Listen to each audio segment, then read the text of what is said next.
अस्सलाम वालेकुम व्यूअर्स, आप देख रहे हैं कलम कैमरा। मैं हूं यशवीन जमाल। आप लोगों ने अभी तक अगर हमारे चैनल को सब्सक्राइब नहीं किया तो ज़रूर सब्सक्राइब कीजिएगा। मैं एक ब्रेक के बाद आप लोगों से आज बात कर रही हूं। कुछ दिन हो गए, बल्कि कुछ हफ्ते हो गए, आपसे बात नहीं हो सकी, मैं नहीं आ सकी, मैं किसी भी इशू पर जो है वो अपनी राय आप तक नहीं पहुँचा सकी। और उसकी रीज़न क्या हो सकती है उसके हवाले से भी मैंने जो मेरी आखिरी वीडियोज़ हैं उनमें आपसे बात की हुई है। ये जो कोविड का मामला इस वक्त है और जो कोरोना जिस तेज़ी से फैल रहा है, मैंने जिक्र किया था आप लोगों के साथ कि मेरी फ़ैमिली के अंदर भी कुछ केसेस आए सामने, और फिर उसके बाद उसका नतीजा ये निकला कि मेरे father in law colonel retired Ashiq Hussain Janjua जो है उनका इंतकाल हो गया कोरोना के बायस। और एक बहुत बड़ा लॉस, एक ऐसा लॉस जो कि मैं अल्फाज में बयान नहीं कर सकती। सर से बाप का साया छिन जाना, ये एक बहुत बड़ा नुकसान होता है। और डिस्पाइट द फैक्ट कि वो बहुत एहतियात कर रहे थे, वो बहुत केयरफुल थे, एक छोटा सा स्लिप और उसकी वजह से हमने 1-1.5 महीना पहले वो बीमारी का पूरा जो एक पेनफुल प्रोसेस है वो गुजारा, और फिर उसके बाद अल्टीमेटली हमने उन्हें खो दिया। तो जब ये बात कही जाती है कि ये एक बड़ी सीरियस बीमारी है, इसको संजीदगी से लें। मास्क पहनने वालों का जब मजाक उड़ाया जाता है, जब वो लोग जो कि एहतियात कर रहे हैं उनको पैरानॉइड डिक्लेयर किया जाता है, या ये कहा जाता है कि कोरोना कुछ भी नहीं है, तो फिर जो हम जैसी फैमिलीज़ हैं जिन्होंने इस तरह के नुकसानात उठाए हैं, ये एक बहुत बड़ा नुकसान है। ये कहने में और इस प्रोसेस को फेस करने में ये दो अलग चीज़ें हैं। तो फिर हमें बहुत तकलीफ़ होती है, क्योंकि जिस चीज़ से, जिस तकलीफ़ से हम गुज़रे हैं, हम दुआगो हैं, हम दुआ करते हैं कि खुदा किसी को भी उस तकलीफ़ से ना गुजारे। कुछ बात करेंगे आज थोड़ा सा इस कोविड वाले मामले के ऊपर ही, कि गवर्नमेंट की तरफ से भी बार बार अपील्स हो रही हैं कि एहतियात करें, कोशिश करें कि घरों से बाहर ना निकलें। लेकिन अगर हम पाकिस्तान की पर्सपेक्टिव में बात करें तो हमारी जो सियासी जमातें हैं उनकी जो बेहिसी है वो मेरी समझ से बालातर है। बड़े बड़े जलसे, बड़ी बड़ी रैलीज़, बड़े बड़े जुलूस, मेरा ख़्याल है सियासत करने के लिए अगर ज़िंदगी होगी तो बहुत वक्त है। सियासत ही सियासत है और बहुत सारी सियासत हो सकती है, लेकिन हमारे यहाँ इस चीज़ को पता नहीं क्यों संजीदगी से नहीं लिया जा रहा। अगर हम इंटरनेशनली भी बात करें, ज़्यादा जो मैं आज आपसे फोकस करके बात करना चाहती हूँ वो ये कि जब हम बात करते हैं किसी भी वायरस की, खाली कोरोना की, कोविड-19 की बात नहीं है, दुनिया में इससे पहले भी जो वायरसेस एग्जिस्ट करते हैं, जिसमें सिंपल फ्लू का वायरस है, जिसमें और भी वायरल इलनेसेस हैं, छोटे बच्चों के अंदर भी बहुत सारी वायरल इलनेसेस होती हैं, जिससे बच्चों के पेट ख़राब हो जाते हैं, बुखार हो जाता है, और so on and so fourth. तो किसी भी वायरस की जो एक बायोलॉजिकल फॉर्मेशन है, या जो उसकी एक जिस तरीके से वो बना हुआ होता है, उसकी अगर हम बात करें तो उसके अंदर म्यूटेशंस या तब्दीलियां होना आम सी बात है। हर वायरस के अंदर तब्दीली होती है with the passage of time, और ये एक बड़ी कॉमन सी चीज़ है। तो अगर कोरोना के अंदर आजकल हम ये सुन रहे हैं कि म्यूटेशन हो रही है, तब्दीली हो रही है, तो ये कोई अनहोनी बात नहीं है। यानी कि पिछले साल दिसंबर में चाइना के शहर वुहान से जब ये वायरस ओरिजिनेट हुआ था, जिसको कोरोना वायरस कहा गया था, तो आज अगर जो वायरस इस वक्त दुनिया में एग्जिस्ट कर रहा है उसके साथ अगर उसको कंपेयर करें तो वो एग्जैक्टली उसी फॉर्मेशन का, उसी टाइप का या उसी नौइयत का वायरस अब नहीं है। उसके अंदर बहुत सारी तब्दीलियाँ आ चुकी हैं, बहुत सारी म्यूटेशन हो चुकी है, जो कि आज की दुनिया को जिस वायरस का सामना है। और अगर हम बिलखुसूस बरतानिया की बात करें तो वहाँ पर जो नई फॉर्म है वायरस की, उनके प्राइम मिनिस्टर ने ट्वीट भी किया है कि एक नई वेरिएशन है वायरस की, जो इस वक्त हमें ब्रिटेन में फेस करनी पड़ रही है, जिसकी वजह से जो स्कॉटलैंड है, वेल्स है, इंग्लैंड है, वहाँ पर जो रहने वाले लोग हैं उनको क्रिसमस में भी Tier 4 का लॉकडाउन, यानी कि जो एक्सट्रीम फॉर्म ऑफ लॉकडाउन है वो फेस करना पड़ेगा। वो जो साल में एक मरतबा क्रिसमस की तकरीबात या फेस्टिविटीज़ होती हैं, वो उसको किसी भी लेवल के ऊपर जो है वो नहीं मुनक्किद कर सकते।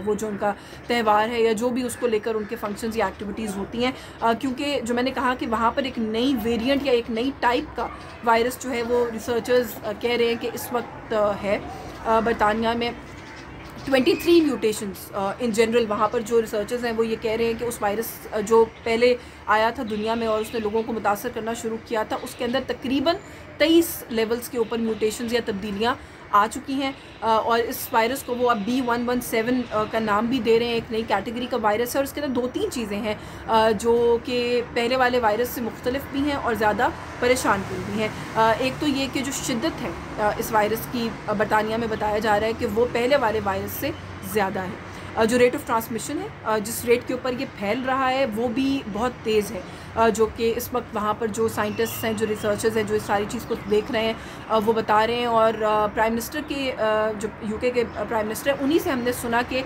70% यानी 70% ज़्यादा ट्रांसमिशन हो रही है, यानी कि 70% ज़्यादा तेज़ी से ये वायरस फैल रहा है as opposed to the virus जो कि पहले आया था। और इस वायरस के बारे में जो एक और बात कही जा रही है वो ये भी कही जा रही है कि ये बच्चों को भी मुतासर कर रहा है, क्योंकि आपने ये बात बहुत कॉमनली मुझे भी कहते हुए सुना होगा, जो लोग रिसर्चर्स को स्टडी कर रहे हैं, फॉलो कर रहे हैं, जो साइंटिस्ट हैं, उन सबका ये ख्याल है और था पहले कि ये वायरस बच्चों को मुतासर नहीं करता। लेकिन ये जो नया वेरिएंट है यूके में, कुछ रिसर्चर्स का उसके बारे में ख्याल है कि ये बच्चों को भी मुतासर कर रहा है। यही वजह है कि अभी आजकल आप खबरों में देख भी रहे होंगे कि बरतानिया को लेकर पहले यूरोपियन यूनियन के जो ममालिक हैं वहाँ पर टेम्प्रेरी ट्रैवल बैन्स जो हैं वो लगाए गए कि बरतानिया ना कोई जाएगा और ना ही बरतानिया से किसी को, कुछ ममालिक हैं जिन्होंने बैन लगाया कि दाखिल होने की इजाज़त होगी। इसी सिचुएशन को जहन में रखते हुए पाकिस्तान ने भी एक टेम्प्रेरी बैन जो है वो बरतानिया से आने वाले लोगों के ऊपर लगा दिया है। लोग अभी फ़िलहाल नहीं आ सकते, एक टेम्प्रेरी बैन है। उसकी रीज़न यही है कि ये एक नया वेरिएंट है वायरस का, जो कि अगर बरतानिया वाले ख़ुद भी अभी इसको अंडरस्टैंड करने की कोशिश कर रहे हैं कि क्या ये बरतानिया के अपने अंदर किसी मरीज़ से निकला है या फिर बरतानिया में कोई ट्रैवल करके आया है और ये नया वायरस जो है ये बहुत तेज़ी से वहाँ पर फैलता हुआ दिखाई दे रहा है। तो इस चीज़ को अवॉइड करने के लिए मुख्तलिफ ममालिक जो हैं वो इस वक्त ट्रैवल बैन्स जो हैं वो लगा रहे हैं। अच्छा, जब हम म्यूटेशन की बात करते हैं, दुनिया में और भी ममालिक हैं जहाँ पर इसके नए वेरिएंट्स देखने में सामने आ रहे हैं। एक नई लड़ी जो है इस वायरस की वो देखने को मिल रही है। पाकिस्तान में भी मैंने ये एक दो लोगों को कहते हुए सुना, कुछ डॉक्टर्स को, कि इसका एक नया म्यूटेंट या एक नया वेरिएंट जो है वो देखने में सामने आ रहा है।